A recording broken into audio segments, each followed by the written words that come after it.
பர்திமேயு சுவிசேஷ ஊழியங்கள் வழங்கும் நற்செய்தி நேரம். தேவ செய்தி பாஸ்டர் ஆர். அகஸ்டின். இந்த நாளில் உங்களோடு நான் பேசி வருகிறேன். சாபம். ஐயா, அநேக நேரத்தில் சாபம் நம்மளை தேடி வர்றதே கிடையாது. ஆனால் நாம் தான் சில நேரத்தில் அதை விரும்பிடுறோம். ஆண்டவருக்கு சொல்லியிருக்க வாக்கு என்ன?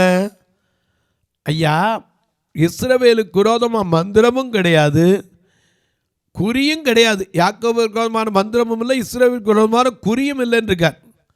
ஆனால் அநேக நேரங்களில் நம்முடைய வாழ்க்கையில் சில சாபத்தை விரும்புகிறோம்.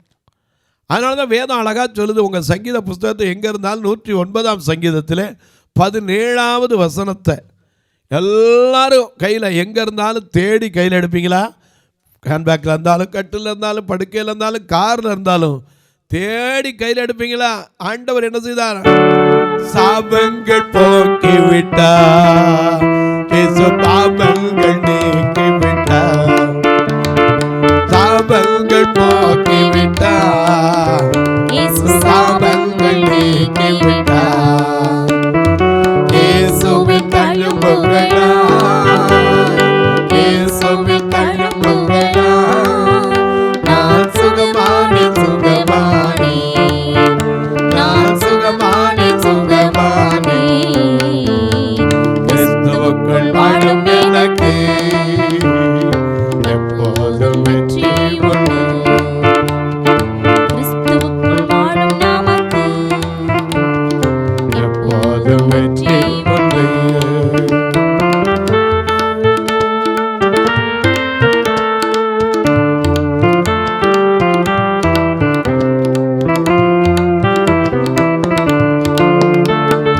என்னென்ன துன்பம் வந்தாலோ நான் கலங்கிடவே மாட்டேன். என்னென்ன துன்பம் வந்தாலும் கலங்கிடவே மாட்டேன். யார் என்ன சொன்னாலும், யார் என்ன சொன்னாலும் நான் சோர்ந்து போக மாட்டேன், நான் சோர்ந்து போக மாட்டேன். கிறிஸ்துவுக்குள் வாழும் எனக்கு எப்போதும் வெற்றி உண்டு.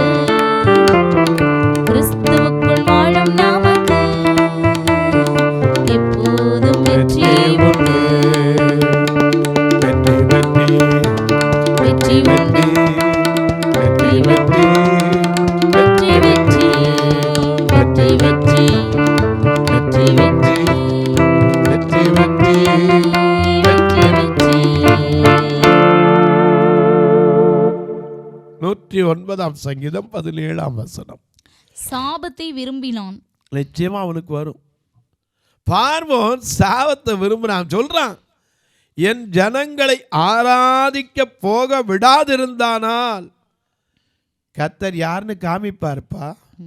சொல்றான்ல, ஆண்டவர் தெரியாதவன் சொன்ன பாரு. பார்வோனுக்கு சொன்னா என் ஜனத்தை ஆராதிக்க போடணும்னு கர்த்தர் சொல்றார். இவன் கேட்குறான், கர்த்தர் யாரு?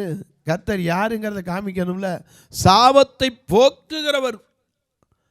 அதே சமயத்தில் ஆசீர்வாதத்தை பெருகப்படுகிறார். அவரை தேடுகிறவர்களுக்கு ஒரு நன்மையும் குறைவிடாமல் ஆசீர்வதிக்கிற தேவன். கர்த்தர் நம் சார்பில் இருக்கும்போது நமக்கு எதிராக நிற்பவன் யார்? நிச்சயமாக நிற்க முடியாது. எனக்கு அன்பானவர்களே, நல்லா கவனிங்க. இந்த பார்வோனுக்கு தெரியாட்டா பரவாயில்ல. அவன் போய் சொல்கிறான், ஐயா, நாங்கள் கர்த்தர் எங்களை அனுப்பினார், எகிப்தில் இருக்கிற என் ஜனத்தின் உபத்திரவத்தை பார்த்தேன், கேட்டேன், அவங்களை விடுவிப்பதற்காக அனுப்பியிருக்கேன், அதுக்கு தான் எங்களுக்கு தரிசனமானார், என் ஜனத்தை ஆராதிக்கவாது விடு. இவன் சொல்ல முடியாது. உடனே தான் கம்பை போட்டான். பாம்பான அற்புதத்தை கண்ணார கண்டும் கர்த்தர் சொல்ற பார்வோனுடைய இருதயம் என்ன செஞ்சிருச்சு? கடினப்பட்டு போச்சு. நீ காலையில் எந்திரிச்சு எங்கே போ? நைல் நதிக்கு போ. நைல் நதிக்கு போய் அங்கே பார்வோனும் வருவான். ஏன்னா அந்த நாட்களெல்லாம் அரசர்கள் குளிக்கிறதுக்கு அவ்வளவு நீராடுறதுக்கு வச்சுருக்கான். பார்வோனுடைய குமாரத்தி வந்தால் தாதியர்கள் கூடயே வருவான். அவங்க தான் போய் மோசையினுடைய அந்த நாணல் பேழை என்ன செஞ்சாங்க? எடுத்துகிட்டு வந்தவங்க. இங்கே வருவான். அங்கே போய் நீ அவனுக்கு எதிராக போய் நின்று சொல்லு, என் ஜனங்களை ஆராதிக்க போக விடாட்டா என்ன நடக்கும்னு சொன்னார். மிக அழகாக சொல்லியிருக்கார். என் ஜனங்களை ஆராதிக்க போக விடாது இருந்தா இதோ என் கையில் இருக்கிற கோலினால் என்ன அப்படி பார்த்திய, இதே கோலை கீழே ஓட்டு பாம்பாச்சு. ஓ மந்திரவாதிகளும் போட்டாங்க, பாம்பாச்சு. அத்தனை மந்திரவாதியுடைய கோலையும் விழுங்கி போட்ட இந்த கையில் இருக்கிற கோல்னால நைல் நதி என்ன செய்வேன், நதியில் இருக்கிற தண்ணீர் மேல் அடிப்பேன். அப்பொழுது அது இரத்தமாய் மாறி நதியில் இருக்கிற மீன்கள் செத்து நாரிப்போம். அப்பொழுது நதியில் இருக்கிற தண்ணீரை எகிப்தியர் குடிக்க கூடாமல். ஏன்னா முதல் பிரச்சனை தண்ணீர். ஆமோஸ் சொன்னான்ல, தேசத்திலே பஞ்சத்தை அனுப்பும் நாட்கள் வரும். ஆமோஸ் 8:11 வாசிக்கிறோம். தேசத்தில் பஞ்சத்தை அனுப்பும் நாட்கள் வரும். அது ஆகார குறைவினால் உண்டாகிற பஞ்சம் அல்ல, ஜலக்குறைவினால் உண்டாகிற தாகம் அல்ல. ஜல குறைவிட்டா தாகத்துக்கு மக்கள் அங்கெங்க என்ன செய்வாங்க, அலைவாங்க. தண்ணீர், மாறாவின் தண்ணீர் இருந்துச்சு, ஆனால் குடிக்க கொடுக்காம முறுமுறுக்கலையா ஜனங்க. நாங்கள் எகிப்தில் அங்கேயே இருந்துருப்போம்ப்பா, அங்கேயே செத்துருப்போம்ப்பா, எங்களுக்கு குடிக்கிற கூட இப்போ நல்ல தண்ணி இல்லையே. கர்த்தர் மாறாவின் தண்ணீரை என்ன செய்தார், மதுரமாய் மாற்றினாரே. நாம கூட பாடுறோம்ல, மாறாவின் தண்ணீர் அல்ல மதுரமாக மாறி போகும், மாறாவின் தண்ணீர் அல்ல மதுரமாக மாறி போகும். கண்ணீர் மாறிடும், துக்கம் மாறிடும், கண்ணீர் மாறிடும், துக்கம் மாறிடும். ஒரு வார்த்தை சொல்ல போதுமே, ஒரு வார்த்தை சொல்ல போதுமே, ஒரு வார்த்தை, ஒரு வார்த்தை, ஒரு வார்த்தை சொல்ல போதுமே, எங்கள் வாழ்க்கையெல்லாம் செழிப்பாகுமே. ஒரு வார்த்தை சொல்ல போதுமே, எங்கள் வாழ்க்கையெல்லாம் செழிப்பாகுமே. மாறா தண்ணீர் இருந்தாலும் குடிக்க முடியல. இங்கே தண்ணீர் குடிக்க பார்த்தா எப்படி இருக்கு, ரத்தம் ஆயிடுச்சு. எங்கே பார்த்தாலும் ரத்தம். நைல் நதி அடித்த என் கையில் இருக்கிற கோலால் இந்த நதியை அடிப்பேன், நாரி போகும், மீன்களெல்லாம் செத்து போகும், ஜனங்கள் குடிக்கிறதுக்கு தண்ணியில். ஆனால் பார்வோனுக்கு அதை பற்றி கவலை இருந்துச்சா? வாசிங்க, மிக அழகாக இருக்கு. அவன் சாபத்தை விரும்புகிறான். தேசத்தில் நல்லா இருக்கிற தண்ணி ரத்தமாக மாறுறதுக்கு காரணம் யாரு? பார்வோன். சாபத்தை விரும்பினால் அது அவனுக்கு வருது. அவனுக்கு மட்டும் இல்லை, ஜனங்களுக்கு வந்துச்சுங்க. ரத்தமாய் நாரி போச்சு. இதே மேலும் கர்த்தர் மோசேயை நோக்கி, நீ ஆரோனிடத்தில் உன் கோலை எடுத்துக்கொண்டு எகிப்தின் நீர்நிலைகளாகிய எல்லாம் எங்கெங்கெல்லாம் தண்ணி இருக்கோ அவர்கள் வாய்க்கால்கள் மேலும் நதிகள் மேலும் குளங்கள் மேலும் தண்ணீர் நிற்கிற எல்லா இடங்கள் மேலும் அவைகள் இரத்தமாகும்படிக்கு உன் கையை நீட்டு. அவ்வளவுதான். முதல்ல இங்க நைல் நதியில மட்டும்தான் அடிக்க. ஏற்கனவே 8ஆம் ஒரு தடவை அடிக்க சொன்னா 2 தடவை அடிச்சோன்னா தான் மோசைக்கு இடம்லாம் போச்சு. இப்போ ரொம்ப ஜாக்கிரதையா சொன்னார், ஆரோன் கையில் கோலை கொடுத்துரு, போயிட்டா போதும். அப்பொழுது எகிப்து தேசமெங்கும் மரப்பாத்திரங்கள் கற்பாத்திரங்கள் ரத்தம் உண்டாயிருக்கும் என்று சொல்லென்றார். அப்பா எவ்வளவு பெரிய சாபம், ரத்தம். ஏன்னா அந்த ரத்தம் தான் நமக்கு வாழ்க்கையில ரத்தம் செய்யும். ஆகாக ரத்தம் செய்யும், கல்வாரி இயேசுவின் ரத்தம் செய்யும், காருண்ய தேவனின் ரத்தம் செய்யும், கல்வாரி இயேசுவின் ரத்தம் செய்யும், காருண்ய தேவனின் ரத்தம் செய்யும், ரத்தம் செய்யும், ஓ ரத்தம் செய்யும், ரத்தம் செய்யும்.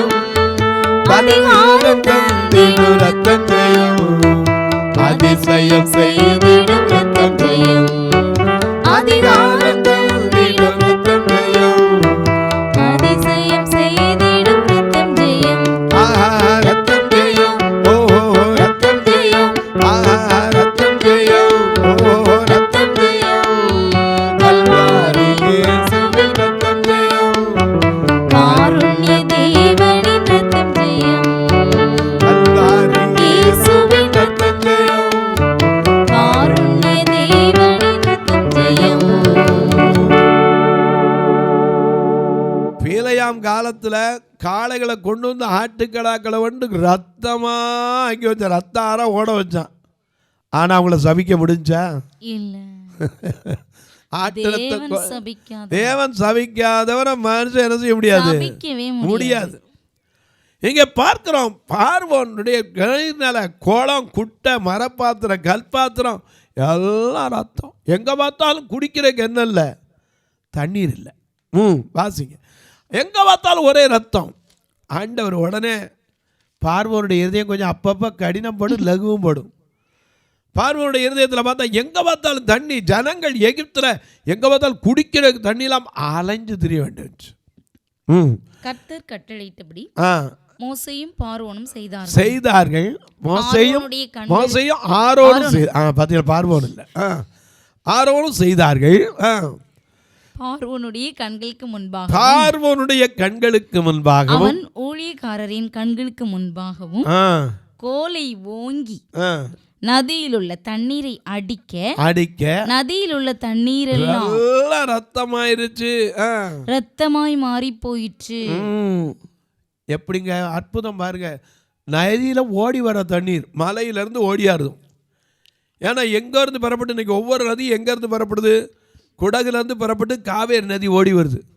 சிந்துகங்கை பிரம்மபுத்திரா எங்கேருந்து ஓடியாருது, இமயத்துலேருந்து ஓடியாருது. இப்படி ஓடியார நதி அடித்த உடனே அத்தனை ரத்தம் ஆயிடுச்சு. ஆண்டவர் நினச்சா எதையும் எப்படி மாற்ற முடியும்? ரத்தாம்பர சிவப்பை பஞ்சை போல மாற்ற முடியும், பஞ்சை போல இருக்கிற ரத்தாம்பர சிவப்பாவும் மாற்ற முடியும். நம்ம மேலே வச்ச இறக்கத்தினால ரத்தாம்பர சிவப்பான பாவத்தையும் பஞ்சை போல மென்மையாய் மாற்றினார். அநேக நேரம் நமக்கு அது விளங்குறது இல்லை. இங்கே பார்க்கிறோம், நைல் நதி எங்க பார்த்தாலும் ரத்தம் ரத்தம் ரத்தம்.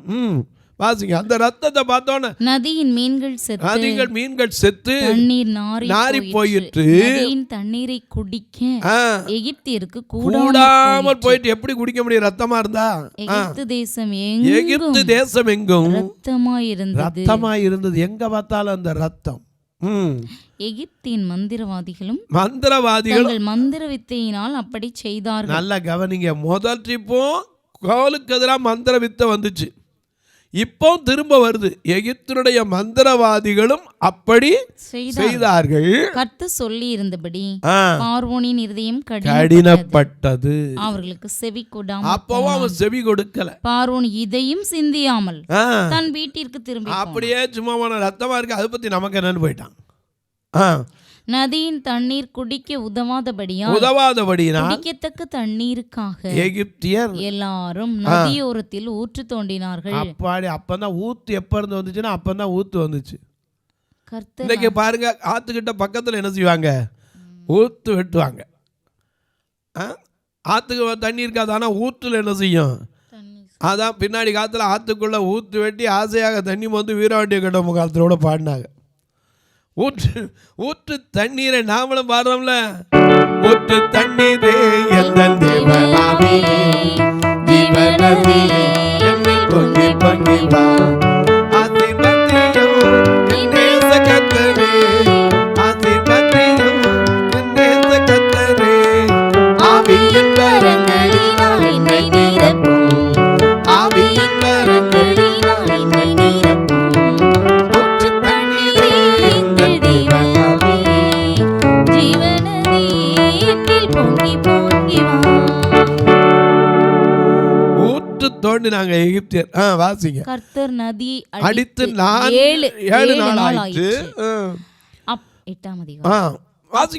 கர்த்தர் மோசேயை நோக்கி, நீ பார்வோனிடத்தில் போய் ஆராதனை செய்ய. இப்பவாது போய் கேளு, இவ்வளவு நடந்துருச்சே, இவ்வளோ நடந்திருக்கு. எல்லாம் குடிக்க கூட என்ன இல்லை, தண்ணி இல்லை. இப்போவாது ஜனங்களை ஆராதிக்க.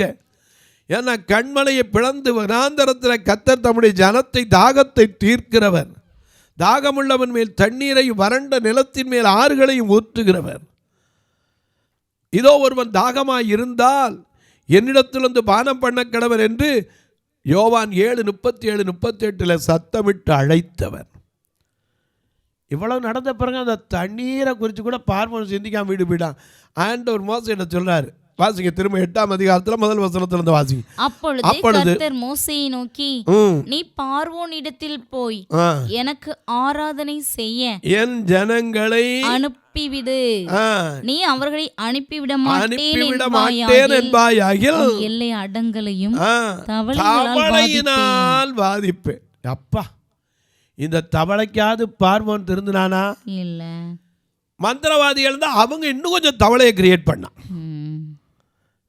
2 இடத்துலையும் பாருங்க. இப்போ அவனுக்கும் ஜனங்களுக்கும் குழப்பம். யாரு மந்திரவாதி, யாரு ஆண்டவருடைய ஜனம்?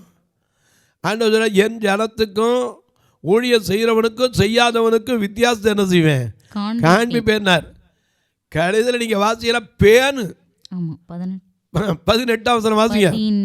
16. அப்பொழுது கர்த்தர் மோசேயினிடத்தில், நீ ஆரோனை நோக்கி உன் கோலை நீட்டி புழுதியில பூமியின் புழுதியின் மேல் அடி. புழுதியின் மேல அடி. அப்பொழுது அது எகிப்து தேசம் எங்கும் பேன்களாய் போகும் என்று சொன்னார். அப்படியே செய்தார்கள். ஆரோன் தன் கையில் இருந்து தன் கோலை நீட்டி பூமியின் புழுதியின் மேல் அடித்தான்.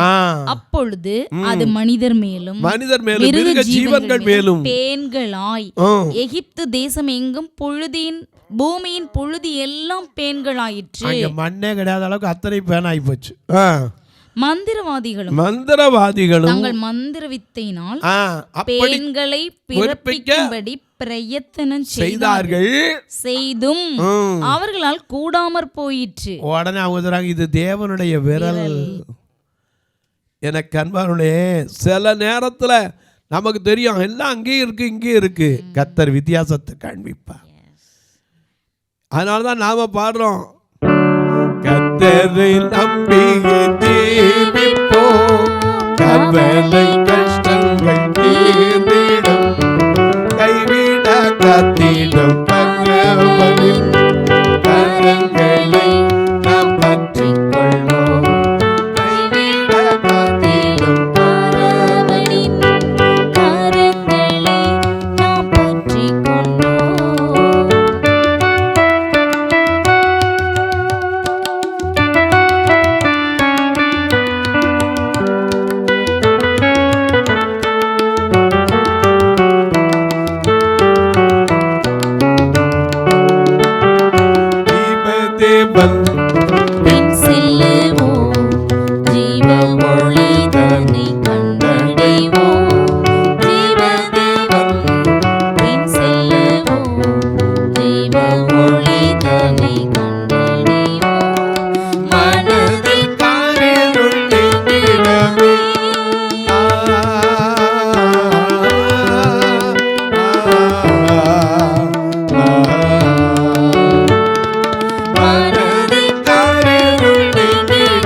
நம்பினவங்க பேர் பெற்றவங்க ஐயா.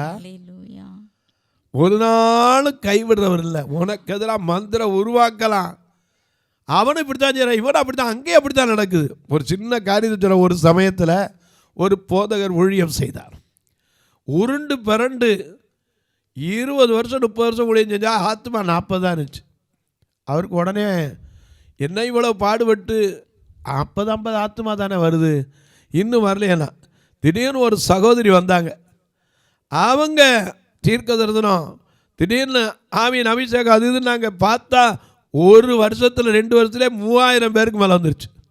இவர் ஆண்டவர்கிட்ட கேட்டால், நான் செய்கிறது ஊழியமா அட்டூழியமா, எனக்கு நீங்கள் காமிக்கணும். நான் இத்தனை வருஷம் உருண்டு விரண்டு தண்ணி இருக்கோ, சாப்பாடு இருக்கோ, கஞ்சி இருக்கோ இல்லையோ, கஷ்டப்பட்டு ஆண்டவருக்காக வைராக்கியமாக நிற்கிறேனே, திடீர்னு வந்தவ எப்படி ஆண்டவரை எனக்கு ஏன் இன்னும் ஆசீர்வதிக்கலை? ஆண்டவர் சொன்னார போய் பாருப்பா, அப்போ தான் தெரியும். நேரம் என்ன போய் பார்க்க? அங்கே போய் பாரு. நான் அங்கே போவா? போ, ஜெபம் பண்ணிட்டு போ. அங்கே போய் பார்த்தா இவர் உள்ளே போனால் தீர்க்கதரிசனம் அங்கே எல்லாம் ஆடிக்கிட்டு இருந்துச்சு பிசாசுகள்லாம். இவருக்கு அப்படியே பைய ஊறி முன்னாடி போனார். முன்னாடி போனோன்னா அந்த அம்மா கீழே விழுந்து ஆட ஆரம்பிச்சிருச்சு. அப்போ தான் தெரிஞ்சு எப்பா எது தெய்வம். ஏன்னா அநேக நேரங்களில் நமக்கு தெரியும், அங்கே போனால் இங்கே போனால் இங்கே போனால் எங்கேயும் நீ போக வேண்டாம். ஆண்டவர் ஊழியம் செய்கிறவனுக்கும் மந்திரம் செய்கிறவனுக்கும் மந்திரம் செய்யாதவனுக்கும் வித்தியாசத்தை காண்பிப்பார். இங்கே மந்திரவாதிகளும் முதல்ல என்ன பண்ணாங்க? பாம்பை உண்டாக்குனாங்க. ஆண்டவர் அத்தனையும் முழுங்க வச்சு அற்புதர் பெரியவர்னு காமிச்சார். ரெண்டாவது என்ன பண்ணாங்க? நைல் நதியை அடிச்சது, எங்கே பார்த்தாலும் ரத்தம் வந்துச்சு. அப்போ மாறல, தவளை வந்துச்சு. இவங்களும் என்ன பண்ணாங்க? தவளையை பிறப்பிக்க பண்ணாங்க. அப்புறம் பார்த்தாரு, இதுலேயும் மாறலையா, பேனை அறிவிச்சார். எங்கே பார்த்தாலும் பேனு. கடைசியில் மந்திரவாதி சொல்லிட்டு, ஐயா இது எங்களால் முடியாது, இது தேவனுடைய விரல் ஐயா, அது மனுஷ விரல், இது தேவ விரல். வித்தியாசத்தை காண்பித்தான். பார்வோன் கடினப்பட்டானா, கடைசியில் எங்கே பார்த்தாலும் வாதைகள், 10 வாதைகள். கடைசியில் தான் பார்வோன் பார்த்தான். யாத்திராமம் 12ஆம் அதிகாரத்தில் தலச்சங்கள் எல்லாம் சம்கரிக்கப்பட்ட போது கர்த்தர் அவர்களை விடுவித்தார். இன்றைக்கு சொல்கிறேன், மந்திரம் கிடையாதுங்க, தந்திரமும் கிடையாது. ஆண்டவர்கிட்ட தேடி வந்தவனுக்கு அற்புதம் உண்டு. இன்றைக்கி மனுஷன் சொல்லலாம், என்கிட்ட வந்து ஜெபம் பண்ணா, என்கிட்ட வந்து ஜெபம் பண்ணா. நான் சொல்கிறேன், நிச்சயமாக நம்மகிட்ட ஒன்றுமும் கிடையாது, நம்மகிட்ட ஒன்றும் கிடையாது. ஏதோ குறி உட்கார பணம்பளம் விழுந்த மாதிரி சில நேரம் நடந்துருது. உடனே நான் ஜெபம் பண்ண நடந்துச்சு. ஒரு நாளும் சொல்லலாம், பேர் புகழெல்லாம் யாருக்கு இருக்கணும்? அவ்வளோதான். பேதுரு சுகப்படுத்தினான் ஜப்பானிய, உடனே எங்கள் சக்தினாலன்னு சொன்னானா? எல்லாம் எங்கள் சுயசக்தியில். நீங்கள் எந்த இயேசுவை சிறுவையில் அறிவிஞ்சிங்களோ, மரித்தோர் இருந்தால் உயிர் தெழுந்தாரோ, அவரே அதே சக்தி தான் இவனுக்கு சுகம் கொடுச்சுலாம். தொலைக்காட்சியில் பார்க்கிற என் அன்பு மக்களே, யாக்கோபுக்கு விரோதமான மந்திரமோ இஸ்ரவேலுக்கு விரோதமான குறி சொல்லுதலே கிடையாது. ஏன்னா குறி சொல்கிறவன்ட்ட போய் பாருங்கள், உன் வாழ்க்கை என் மனதில்மா. ஆனால் அதே ரோட்டில் தான், அதே ஃப்ளக்ஸுக்களை தான் பல வருஷம் உட்காந்துருப்பான். அவன் வாழ்க்கை அங்கே தான் இருக்கும். நிச்சயமாக ஆண்டவரை நம்பு, அவர் ஆசீர்வதிக்கிற தேவன். எப்படி ஆசீர்வதிப்பாராம்?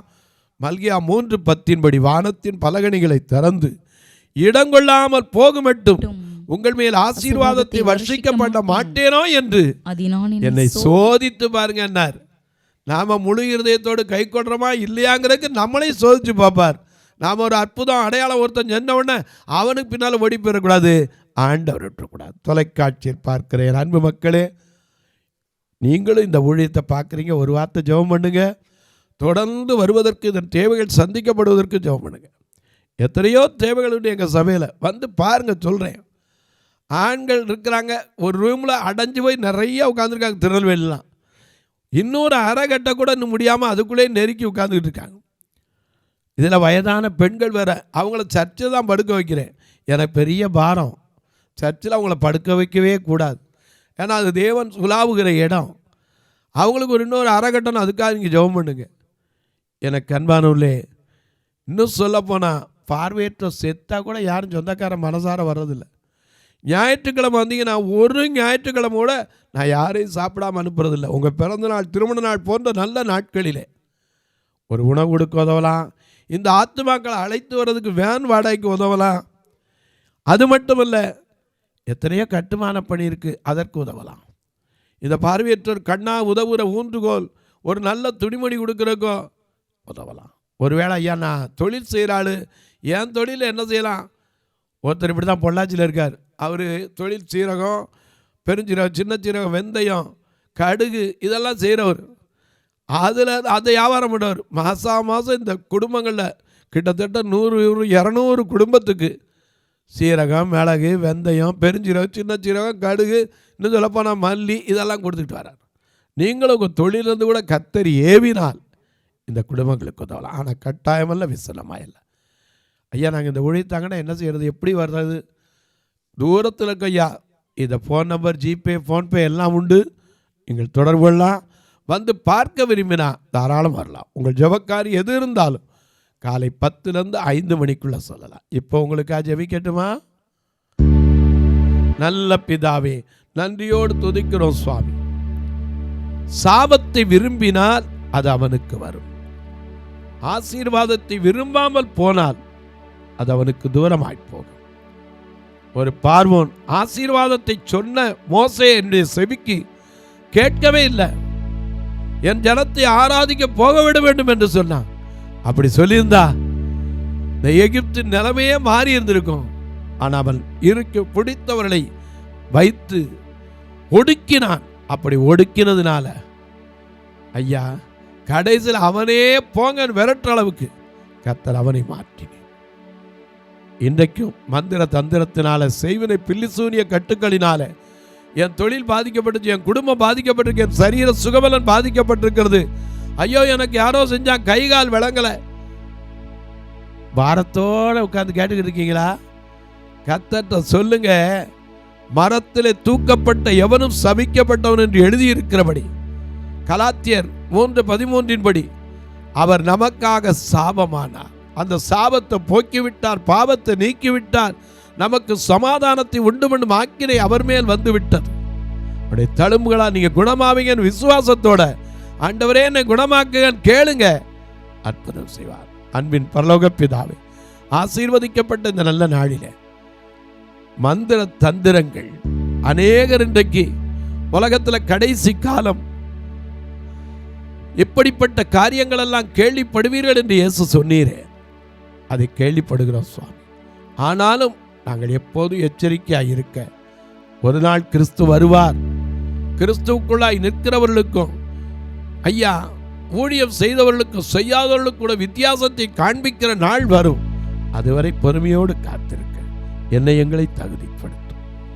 வானத்திற்கும் பூமிக்கும் சகல அதிகாரம் கொண்ட இயேசுவின் நாமத்தில் பிறந்த நாள், திருமண நாளை நினைவு கூறுகிற மக்களுக்காய் ஜெபிக்கிறேன். படிக்கிற பிள்ளைகளுக்காய் ஜெபிக்கிறேன். வியாதி படுக்கையில் இருக்கிற பிள்ளைகளுக்காய் ஜெபிக்கிறேன். ஒவ்வொருவருடைய கண்ணீரை மாற்றும், கவலைகளை மாற்றும், பயத்தை மாற்றும். பயமும் மனதை விட்டு போகட்டும். அன்பும் தெளிந்த புத்தியும் உள்ள ஆவியை கொடும். இயேசு கிறிஸ்துவின் ஈடு இணையற்ற வல்லமையுள்ள நாமத்தில் ஜெபிக்கிறேன் நல்ல பிதாவே, ஆமென். சபை ஆராதனை ஞாயிறு காலை 10 மணி முதல் 12 மணி வரை. இடம் பர்திமேயு சுவிசேஷ ஆலயம், அன்னை சத்யா நகர், இளமனூர் அஞ்சல், சக்கிமங்கலம் வழி, மதுரை மாவட்டம். பின்கோட் 625201 மற்றும் பர்திமேயு சுவிசேஷ ஜெப வீடு, plot number 107, Eden garden, Muthur, Tirunelveli. Pincode 627011.